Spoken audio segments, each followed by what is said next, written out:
Hey guys, Brent here. I'm coming back today to talk about another mode, one that I personally enjoy quite a bit. As much as I do like to go in order, right, from left to right, up to down, I am going to jump around a little bit while I'm talking about modes, and part of that is just when inspiration strikes, and part of it is importance, but don't read too much into it. So, let's see. Today, I want to talk about Warzone Co-op. So, here, there are a couple things to talk about. When we're looking at this screen here, I haven't done anything this season yet, so this is kind of my chance to talk about everything here. So, up to the left, we have Season Settlement. This shows where people ranked in the previous season. You can use that to see where you were, where you compared to others, things like that. Hall of Glory is kind of the same thing, but it only shows you the top 3. So this is just, I guess, a way to honor the players who scored in the top. Now these rankings, I'm not perfectly sure what they are. I can tell you that they are not just your server, but they don't seem to be every server. So it seems like there's a batch of servers involved in this specific mode, and I haven't found anywhere that it talks about those servers, but you do have separate rankings for your server and for the Warzone as a whole. So here you have daily quests for completing up to 6 battles, and you get these talent factors. We've talked about these before. What these are is, well, I guess what they're used for is unlocking talent trees for your heroes. That's pretty important, so it's good to save up as many of those as you can. So I would recommend at least doing your 6 battles a day. There are some big rewards for scoring in the top 3 in Warzone rankings, not in your server. So let me show you those rewards right now. And we'll talk more about titles in another video, but you do get titles. So this outstanding is an attack and defense bonus of 3% for ranking in third place in Warzone Co-op. You also have Superb, which is second place, and that gives you 4%, and Splendid, which is first place, and a 5% bonus. Those are pretty substantial. It might seem completely out of reach, but go for it. See what happens. I got third place last season, and I didn't expect that to happen. So, great. So that's ranking. Now, quests is just a way to take you to the quest, the same gift box up here.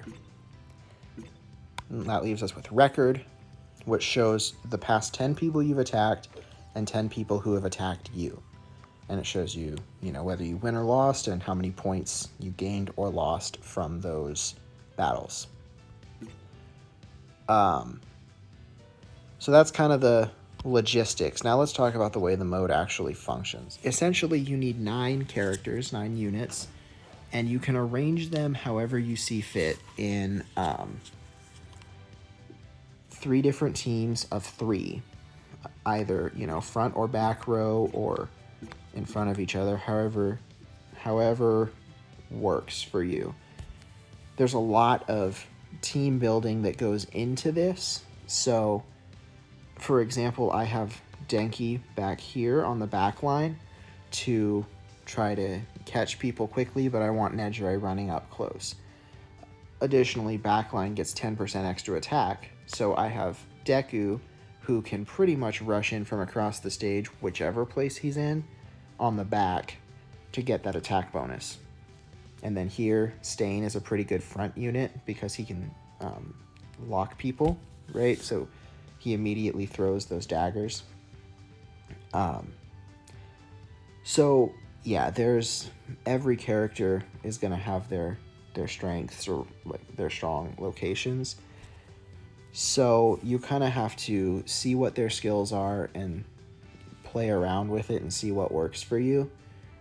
Think about, the advice that I got is you want 1 carry on each team and then 2 supports. That's a little bit vague because you have to determine your carries, right? So I consider mine to be Deku, All Might, and Endeavor. And then I built the teams to kind of support them. So in this back team, this is kind of the meta team right now, I think. Well, Endeavor, Sue, and someone. But I built this team for Sue to stun people, so Endeavor can charge and deal damage, and then Shoto kind of fills a similar role of freezing them. Here I have All Might to pull people away and Stain to trap them, and Ochako hopefully can get an attack off because they're pulling them away from her. So you kind of have to see who can compensate for each other's weaknesses. Deku is strong up close, but he doesn't have range. Now, when I say that, he does have ranged attacks, but his attacks pull him in close, right? So I want Hato and Denki on there to kind of offer some range where they don't necessarily have to get bunched together. So you focus on building your teams in ways that compensate for each other's weaknesses and support each other. And you can do that just through playing and through, experimenting with it. Now, the way that this mode works, it's controlled by the computer. So you just hit match. You don't get to choose who you're fighting against, unlike in Super Co-op. A lot of times you'll get enemies like I just got who have very low BP and don't have filled out teams. My experience with this, and I haven't read this anywhere, so I could be wrong, but my experience is on the first day you get a lot of those, and then you continue to get a lot of them. When you lose a couple matches in a row, you'll get another one. Now I'm fighting the guy who's consistently ranked first place in the server, so I don't expect this to go well, but every match is a learning experience, right? So you just watch the way your team functions, see, if they're compensating for each other like I'd like, and if they're not, I can move them around or like reposition them or trade them out and kind of see who I can fill in the gaps differently. So I'll probably go ahead and just stay quiet and zoom through all 10 of my battles. Do like a 2x speed or something, and then I'll come back to talk about the way that ranking points work.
Alright, so I'm back. As you can see, today was not a good day for me in Warzone, right? I lost, let's see, 6 out of my 10 attacks. And 2 of the ones I won were against bots. But it is pure chance who you match up with. I matched up with the same person 5 out of 10 times, and that person I have no chance of beating. It's a little bit disheartening, right? But I'm glad I caught it on camera because I want to show you. I was ranked 3 in my in Warzone, you know, my group last season. But I just lost more than half of my battles today. So if you're losing a lot, you're not alone. I also saw that my team 2, interesting, you can rearrange them by dragging it. I also saw that my team 2 is kind of where my strength is lacking. So I think that team needs some adjustment. Right, that team was very hit or miss. Right now I don't really have anybody to put in place of Ochako, but she's not great on this mode. Just because she's easy to knock out of the air, and most people have a solid unit who can do that. But I haven't built anybody really to take her place. So that's the way that Warzone works. That's the way you play. Make sure you come in and claim your gifts, because I'm fairly certain these do not get sent to your inbox if you forget to claim them. Now, the way rankings work is you should start at Nameless 1, I believe, when you just start playing. Now, that might be wrong, because this is a pretty huge jump up to 1100. Maybe you start with 1,000 points. It's been a while since I've been there. And you climb up every 100 points you get. And you can see from my record, I was getting about 15 points for my wins. 17, 11, and I lost 10, 9, 8, 14, 12, 7, right? That depends on how far apart you are from the person you're fighting. So if the person's pretty high above you in score, you'll gain more points. For example, when I beat Swinea, that's how I pronounce it, I gained 32 points. When I lost to him, I only lost 16 points. That's because his score was so much higher than mine. Now, I don't know how this victory happened, because we fought 7 times today and I won once. But some of it does just come down to, you know, the way your crits land and characters move. So you can't really control all of that. You can just put yourself in the best position you can. So every 100 points you go up, you collect rewards in the form of factor packs, basic support card random boxes. Now, these give you a 20% chance for a 4-star card or an 80 for a 3-star, and credits. As you go higher up, those basic support card packs become normal support card packs. Those sound kind of synonymous to me, but the normals are better because they give you a 20% chance for a 5-star and 80 for a 4-star. You also get more talent factors in these advanced talent factor packs. So the ranks go through Nameless, Glimmer, Starfire, Wildfire, and then you get up to the top 3 ranks. Enlightened, which is 2,200 points, and it says top 100. I don't know why it says top 100, because that isn't true, and I'll show you that in a second. Brilliance, 2,300, top 50. Greatest, 2,400. When you get 2,400 points, you have all of these rewards you can get. Something worth noting is there are rewards for where you place. So I showed these before. So 1, 2, and 3 have the title. 4 through 10 get 50 hero coins. Everything below that gets some factor packs and credits. Now, if you get to rank 10 and you're knocked down to 15, you don't get this reward, you get this one, right? But if you get up to Brilliance and you collect this reward, then you're knocked back down even to Wildfire 3. You know, you still get to keep these rewards that you claimed. So I got to Greatest last season, and at the start of this season, was Starfire 1. So the higher you get, the higher you start next time. So that's how the rankings work. Just to explain what I meant when I said that it's wrong. As you can see in this is the season 43, so last season's rankings. You have 5 of us at Greatest. It says top 10, but there are 5. 1 person hit Brilliance and 2 Enlightened. So it's definitely not top 10, top 100. Like it says, I'm not sure what that means. Let me know in the comments if you do know, and I can pin the comment and, you know, accept the correction. But anyway, that is how Warzone mode works. It's you get 10 per day. You can buy extra tickets, but I only recommend that in very rare cases. And make sure you do at least your 6, but I would just say all 10 to get your rewards and to see how high you can climb. That's it for that. I'll come back with some more modes later on. Thanks for watching.